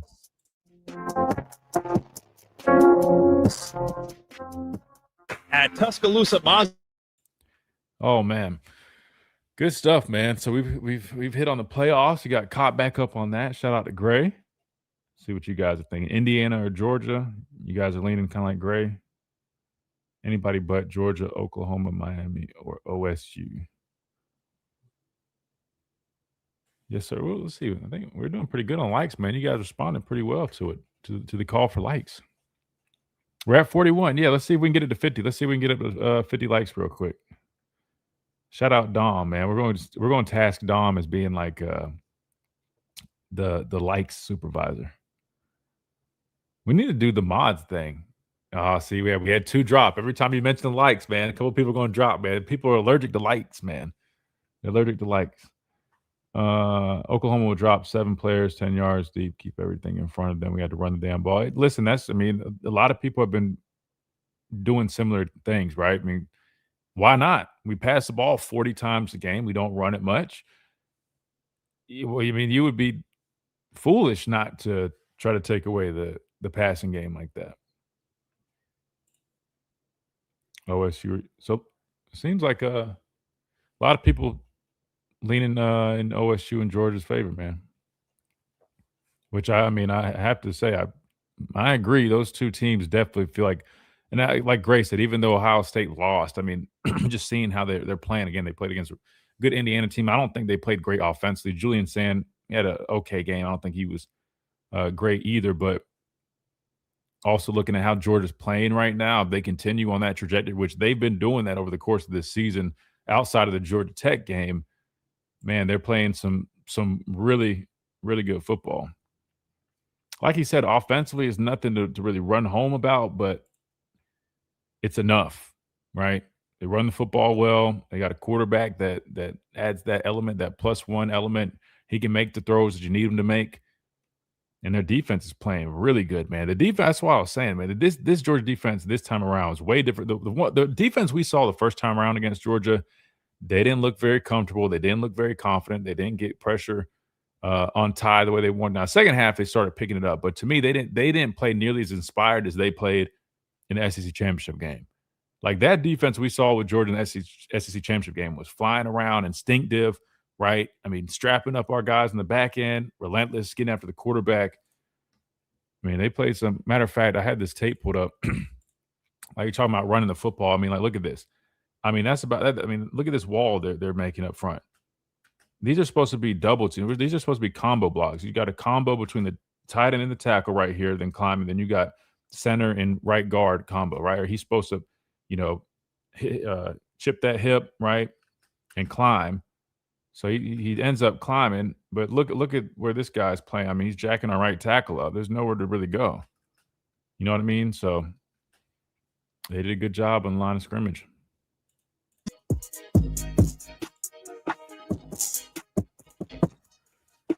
And welcome back into this Wednesday edition of the Miller's Edge. Tide 100.9, 1230 WTBC, presented by the Good Feet Store, America's Art Sport Experts. But hey, don't forget, I know it's getting chilly outside, but if you need a place to go watch some games, man, look no further than R&R Cigars.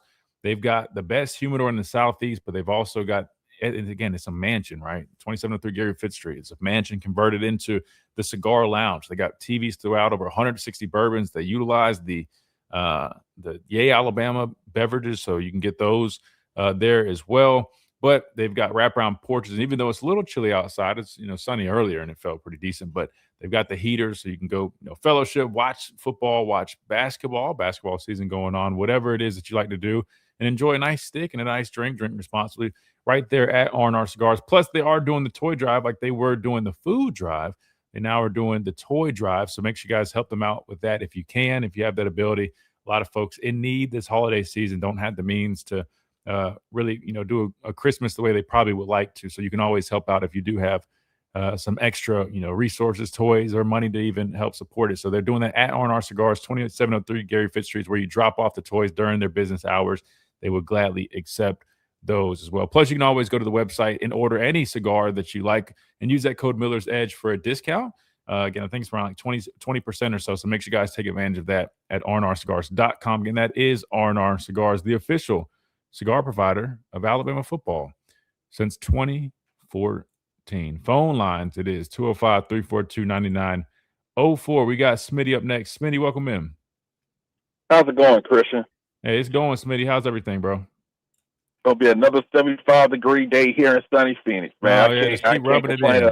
Keep rubbing it in, man. Come on, seriously. Come on, Smitty. What is that about, man? Come on, man. Hey, I hate the cold. barbecue for Christmas this year. Hey, I'm gonna barbecue for Christmas this year. That's all I got to say. Come on. Man, everybody complain about Notre Dame. They forget to ask the one question: are we sure? Look at Marcus Freeman's hairline and ask yourself, did that man want to be in Orlando? Come on, man. I know. I'm sorry I had to do that hairline. That hairline's painted, bro. Listen, I like Marcus Freeman. I like Marcus Freeman. He's another little he's biracial. That's my guy, man. Come on, man. He's a good coach. Hey, don't do my guy like that. That hairline's painted, bro. If he put on a hat, that hat got black on the inside. But hey, hold on, wait. Listen, mine's not. Still got mine now. I got to get it lined up, but we're good. We're good over here, man. But the thing is, right? All this crying, and everybody said, well, Alabama ain't played that well. Well, hey, they still won the game. It ain't about how pretty it is. It's about the W's and the L's in the loss column. They love saying that, oh, they struggle at Auburn. Brother, we always struggle at Auburn. Yes. But hold on, Smitty. Let me ask you this real quick. I hate to cut you off. I got to ask you this, though, because I hear what you're saying. And listen, that's why I want to be clear. It's never about like, a win is a win. We always say that. I mean, win is a win, whether it's 1 point, 100 points, a win is a win. However, when you diagnose things and you're dissecting the games, you're watching the tape and you're seeing the things that consistently show up that will lead to issues down the road, which is literally what has happened here. That doesn't cause you any concern. Like, I hear what you say in your perspective of, hey, we're winning games. That's what matters. And games are going to be tough. We're playing good football teams. I agree. But then I have to draw the line when some of it is like, okay, but we are consistently, shooting ourselves in the foot with this, or we are consistently one-dimensional and it's going to come back to bite us. So what about those things, Smitty? Those don't bother you at all? Well, here's the thing. First things first. the bad teams Notre Dame play ain't like the bad teams Alabama plays. Let's just be real about that, right? Okay, well, you're comparing those two. That's different. I don't want to talk about comparing. I hear what you're saying on that. Yeah, but like what you said earlier, maybe I'm just more realistic about the team than the average fan. And I've been earlier. My expectation this year was just win 10 regular season games and make the playoffs. And you let the chips fall where they may, just like in the NFL. Or even baseball, just let the chips fall where they may and see what happens. Because to me, just getting the dance is the win. But I'm just, because I never said this team was a national championship team. And because I looked at the depth, and I also thought Ty was a good player, but when I saw him be jumpy and clean pockets versus Mercer last year, I'm like, I don't know. But I think what happened, like, let's look at offensive line, right? Kalen DeBoer probably can't say the things he want to say, so I'll say it for him. He would love to put Caden Proctor at guard, but his direct backup is a true freshman. And you can't have true freshman tackle. That's just a problem. And there's and you're seeing a lot of freshmen playing, true freshmen. And there could be a lot of hiccups with that. But also, we got to look at the team as well. We got to be honest. Our receivers aren't physical enough at blocking. They're terrible blockers on the outside. Let's just be real here. And I'm just being honest. I'm not calling out anybody out that name. You can watch the game and see. And, like when it comes to coaching, I think it's part coaching, part execution. Because I go back to that first third down data convert. People yelling at Ryan Grubb when they show the replay. The play was there. The receiver then blocked the guy. So it's part on both of those. But Christian, I think what fans don't get, these teams watch tape. They know what you're gonna do by how you twiddle your thumbs at the line of scrimmage. They already know. You know every tell there is. Right. And I think because I'll just ask. I put in the chat way earlier. Maybe they should go 12 personnel. Maybe max it out a little bit like Georgia was doing in that game. Protect your quarterback. Maybe that can help you run the ball some. Well, it's funny you say that because we got a clip up right now. They're in 12 personnel. Now, they had one tight end was on the line in the dot spot. The other one was, flexed out, and they motioned him back in. They run counter. And unfortunately, that does us no good because, again, it's the same deal where you got the guard who's pulling. He's going for trash cleanup instead of climbing up. And then you just got Wilson just sitting in the hole with a physical tackle on AK Deer, who I'm just going to be honest with you. AK, man, I know he's explosive and this and that, but you can just tell when he was running the ball. Yeah, he wasn't running like he was like, oh man, I'm about to just get in here and do it. He was a little shy when he had the ball in his hands, and I'm not blaming him. I mean, he's one of your first true games, really getting real carries, and you're going against some dudes like that. They got at Georgia, so it is what it is. But yeah, I hear what you're saying about 12 personnel, maybe. But when you're missing your top tight end in Cuevas, 81, I'm just gonna be honest with you. Oh damn, maybe Smitty was he was tired of me talking. I shouldn't have cut him off. No, I'm kidding. He obviously lost connection. He can circle back if he wants. But what I was getting at was 81 is not your best blocker when it comes to the C area, right? I know he tries, he gives effort, but he's a true freshman, like Smitty said. And then who is this guy? The other guy that's been playing with the Cuevas? That's not Pritchett, but the other guy, maybe one of the transfers. I'm not sure. They're not great in terms of blocking. They just aren't. So I don't even know if 12 personnel is even the true answer. I mean, you might almost have better luck just trying to win almost like do a Tennessee type philosophy, man. Spread people out. We'll try to win with a light box and just, I don't know. All I know is that if you watch the tape, pin and pull is probably our best, most successful run that we do, running on the perimeter, right? We just don't run well between the tackles. I mean, you see it on the tape right here. We're running counter. I mean, you've got three guys just clogged up pretty much on one guy. I guess count two maybe there. Then you're leaving the backer just wide open just to make the tackle. There's nowhere to go. So I don't know. I really don't know. 205-342-9904. Let's keep Smitty's back here. So yeah, Smitty, come back on here. Sorry about that. Hey, sorry about that. Yeah. No, you're good, man. I was talking too much. Go ahead. Yeah.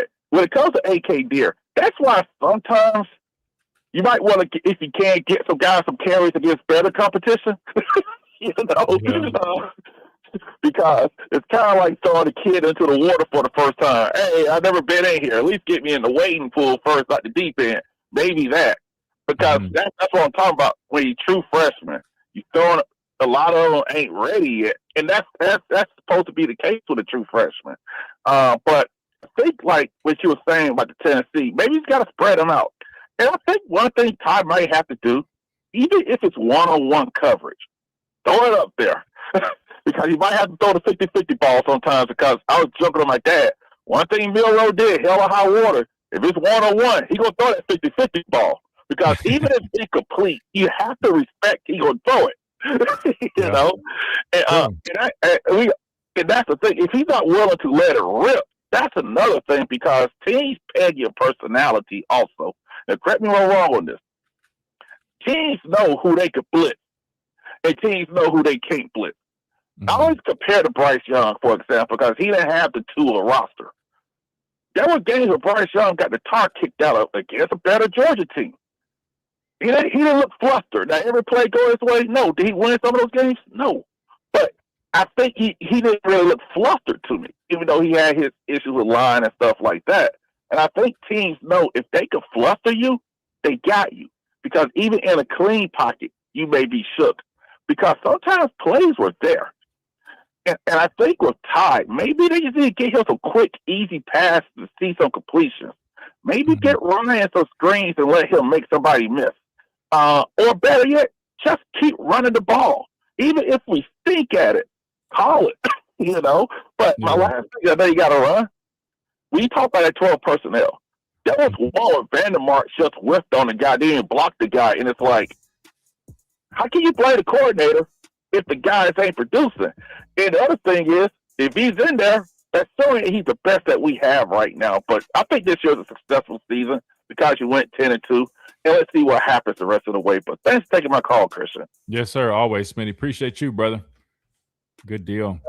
Yeah, listen, I mean, yeah, and I agree. Look, I mean, as an Alabama fan, I think post-Coach Saban, I think you have to – I'm not going to sit there and say lower expectations, but understand, I mean, when you hire anybody, I don't care who it is, it's probably going to take a couple years at least to kind of really marinate, let them get their system in here. And I would say year 2 under Kalen DeBoer, going 10-2, making it to the SEC championship, that's a great accomplishment, right? The game was a bad football game. We got beat down, but we also were really beat up.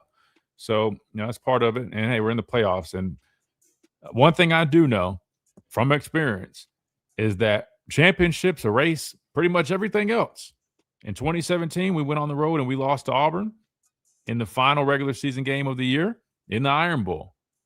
We got afforded the opportunity to make the college football playoffs when it was a 4-man system, and we ended up winning it all. And guess how many people ask me or anybody based off of that year about that Iron Bowl loss? 0. All they mentioned is, hey, you won a national championship 2nd and 26, right? Yeah, well, 2nd and 26 happened because we lost in the Iron Bowl and got the number 4 seed. So, I mean, you got to think of it like this. If this Alabama football team finds a way, now they've got a long ways to go, especially offensive, but if they find a way, nobody's going to be talking about the SEC championship against Georgia and, you know, Ty struggling last part of the year. So that would be my advice to this football team, like Nikhai Green was saying early on the show, right? Get that extra gear going, and it's a 1-0 mentality. All right, we got to hit a timeout. We come back. We keep on rolling right here on the Miller's Edge, Tide 100.9, 1230, WTBC.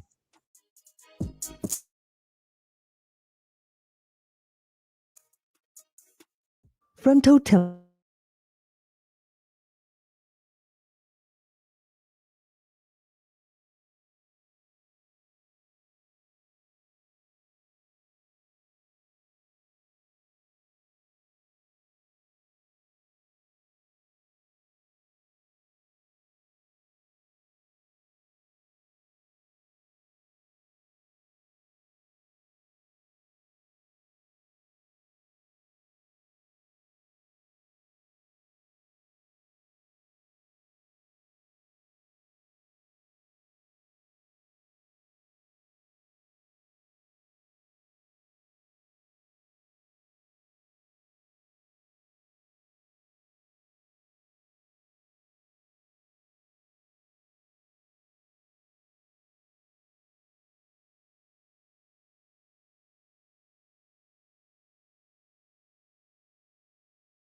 I just realized I was on mute sitting here talking. My bad, guys.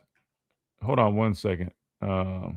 We come back, stack the file to just take it all the way to 54. Are we still behind on the break? I thought we caught back up, Reed. We should be good to go on to the normal time. Hold on real quick. Let me play this thing real quick because I gotta do something real quick.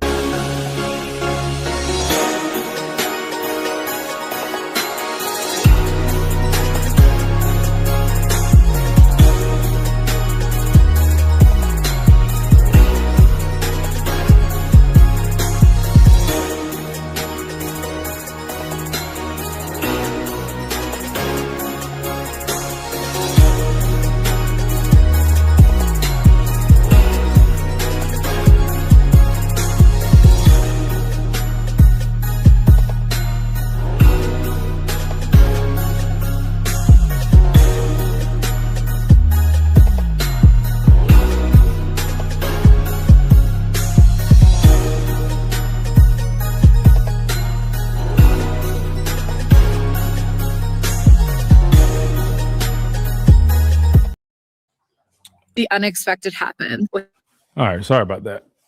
Where were we at? We had that cover 2 look.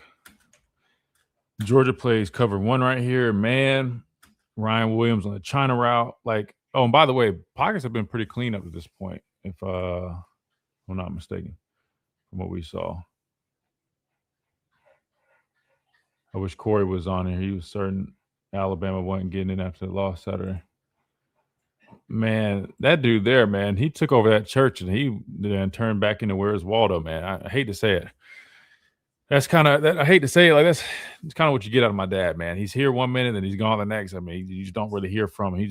He's not very consistent. So I hate it for you guys because I know you guys liked his commentary, but I mean,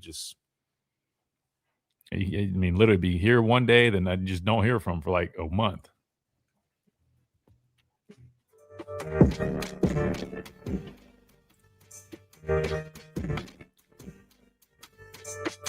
And welcome back into this Wednesday edition of the Miller's Edge. Tide 100.9, 1230 WTBC, presented by the Good Feet Store, America's arch support experts. All right, so we got a couple of calls we need to hit. We got about 7-8 minutes or so. Let's see where we're at. We just had Smitty. Let's go. We got JJ up next on the phone lines. JJ, welcome in. Bruh, who is JJ? Oh, KJ. Oh. So listen, KJ. Listen, I'm going off. Listen. Who hired? Listen. It was a typo. You know, our producer just made a typo. He apologizes. KJ. Your producer like the committee members. JJ. Don't dog my guys, KJ. Y'all like the committee members, man. Y'all are committee members, producers back then. I'm just kidding, man. Nah, come on, bro. Dang, that is crazy. Though. I didn't know you were on there, bro. I was like JJ. I was like, oh, let's hear from JJ. He might be new. All right, KJ, man. What up? But look, I know I only got like a couple minutes though, but I just wanted to what I'm hearing this fan base. It's kind of weird now because now all of a sudden you see the differences with the O-line. You see that the coaches are calling things. Now I see AJ Macaron being so nice and so polite, saying we got to get Taj some help. Well, you wasn't saying that last year, AJ Macaron. You was talking about what the quarterback could not do last year. But now all of a sudden, everyone sees that the quarterback has to be Superman in order to win games. Wonder what's the difference in regards to that. Wonder what the difference is. There's no way possible Georgia plays that defense like they played with Jalen Milroe. It's impossible for them to do it. Because you know why? Jalen's going to run for 1,000 yards against them. There's no way. And everyone's talking about he took away carries from the running back. Look at your running backs now. They don't have a mobile quarterback that can run the ball. How are they looking now? Exactly. The guy helped the running game. The guy won game. The guy played like that guy was a dynamic player, bro. And I'm not saying that Ty is not. Ty got it. To me, he just has to get it. The reason why Ty never started over Jalen was because he gets into these mental fogs. This is when these mental fogs where he cannot get out of himself.